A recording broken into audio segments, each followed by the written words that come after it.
হরে কৃষ্ণ।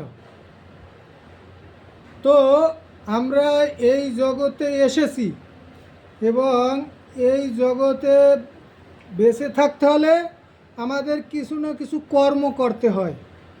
তো আমরা এই জগতে বেঁচে থাকার জন্য যে কর্ম করি সেই প্রত্যেকটি কর্মের একটি প্রতিক্রিয়া রয়েছে।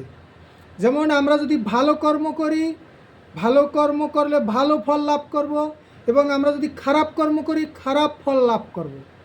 তো কোনটি ভালো কোনটি খারাপ সেটি তো আমরা বুঝতে পারি না। তো শাস্ত্রে 3টি কর্মের কথা বলা হয়েছে: কর্ম, অকর্ম এবং বিকর্ম।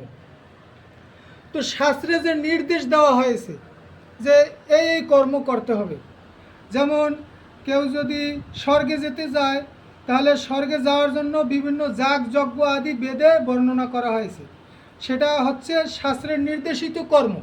তো এই কর্ম করলে আমরা স্বর্গে যাব এবং স্বর্গে অনেক দিন সুখ ভোগ লাভ করব।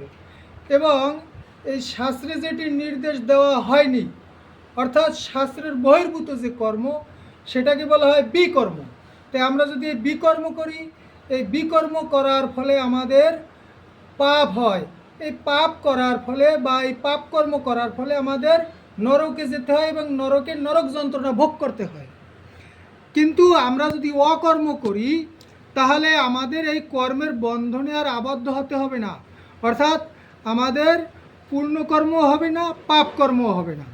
তো সেই অকর্মটা হচ্ছে কি?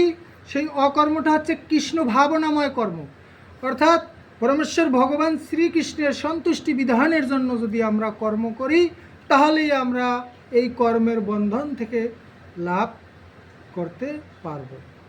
হরে কৃষ্ণ।